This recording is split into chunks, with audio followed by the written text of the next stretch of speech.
Now, in the second half of this lecture, we'll turn to the fundamental concepts and philosophy of Confucius.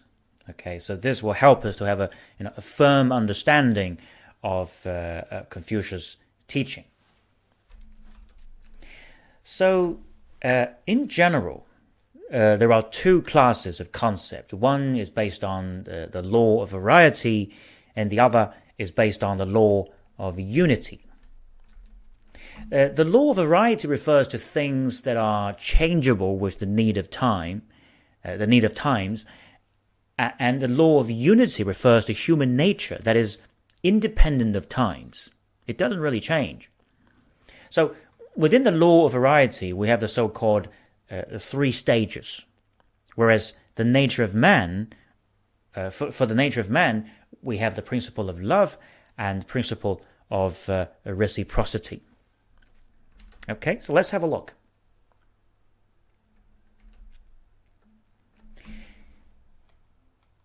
Right, now, first of all, let's have a look at the concept of three stages. So what are they? The three stages refer to the general concept of social evolution. Remember, this is the law of variety. It changes. Okay, social evolution. And it's a rough classification of social status in a time series fashion. And we can, of course, subdivide any particular time horizon into further multiple stages as well. Okay, so this is a general concept. Now, this concept has practical implication in policy making. So, if we look at the history of economic and financial market development, we may find that the policy making is a time-variant business. For example, the opening of China in 1978 marked the new era of economic development. So the government implemented a new economic system which turned from complete central planning to a mix of central intervention and market-based economy, as you already know. The central government completely changed its objectives from what is called a class struggle to total economic development. Now, the rationale behind this change was that the country was very poor back then, not very long ago, right? 1978 wasn't a long time ago. So the country was very poor, and a total shift in in government objectives echoed the voice of the people. The people need a better material life, right? And also basic necessities must be made sufficient to the people. So, consequently, the country must completely revamp its economic system in order to prevent starvation.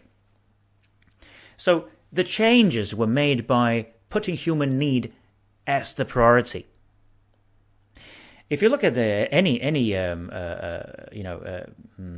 database or archive, there were countless reforms made from agriculture, rights and property of farmers, banking system, to price setting mechanism and taxation system, and so on. So for the very first time, private enterprises were no longer under the administration of the state, and foreign companies were allowed to make direct investment in China.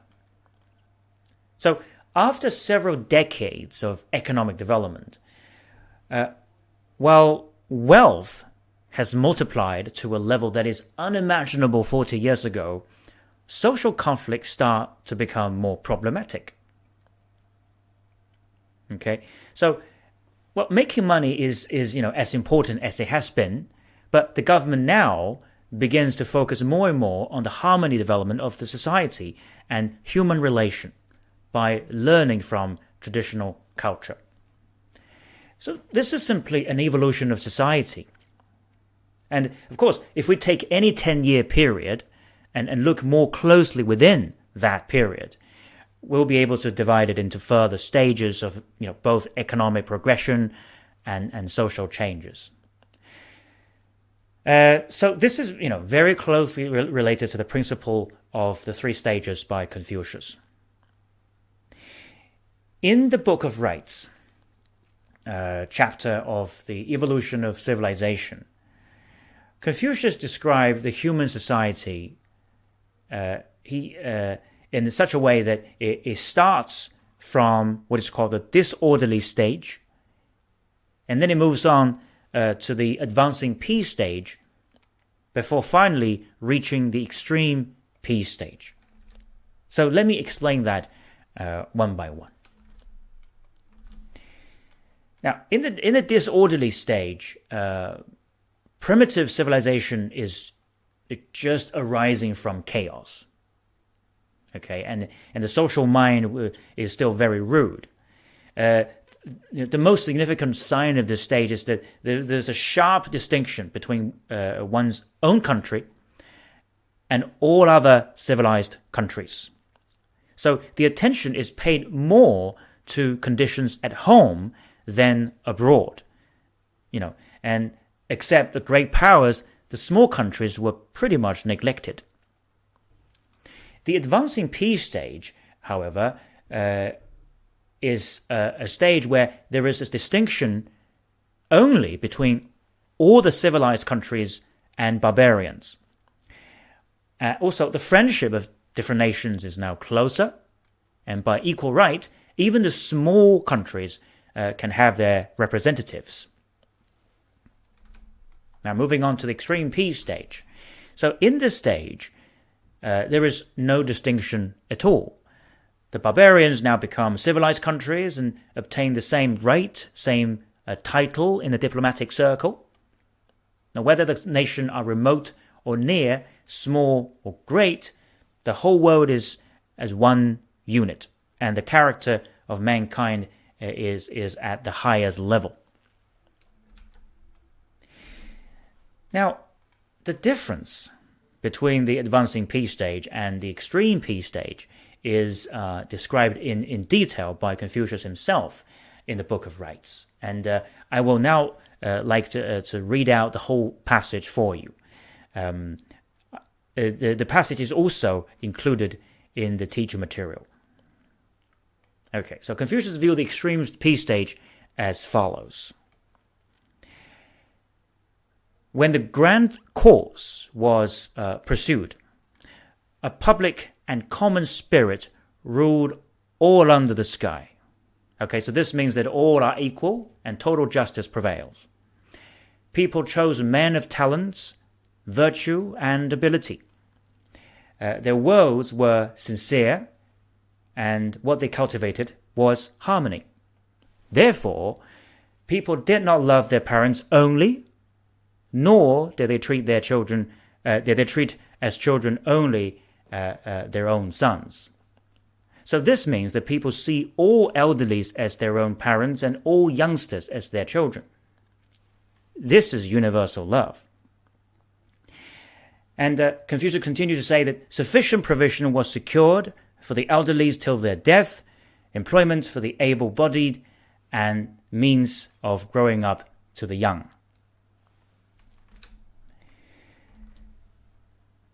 He continues to say that people showed kindness and compassion to the widows, orphans, childless people, and those who were disabled by disease, so that they were all sufficiently maintained.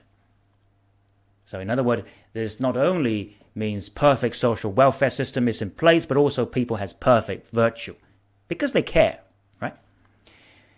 Also, males had their proper work and female had their homes. They accumulate articles of value, disliking that they should be thrown away upon the ground, but not wishing to keep them for their own gratification. They labored with their strength, disliking that it should not be exerted, but not exerting it only with a view to their own advantage. In this way, selfish schemes were repressed and found no development. Robbers, fletchers, rebellious traitors didn't show themselves, and therefore the outer doors remained open and were not shut. This was the period of what we call the Great Similarity.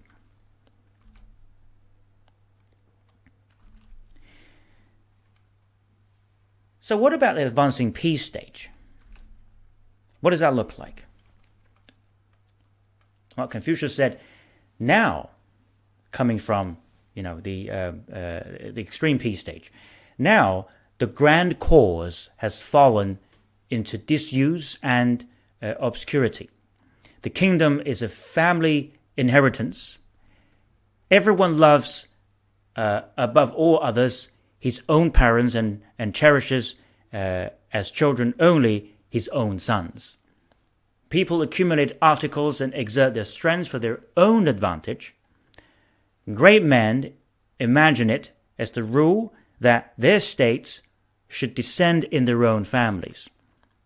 Their object is to make the walls of their cities and suburbs strong and their ditches and moats secure.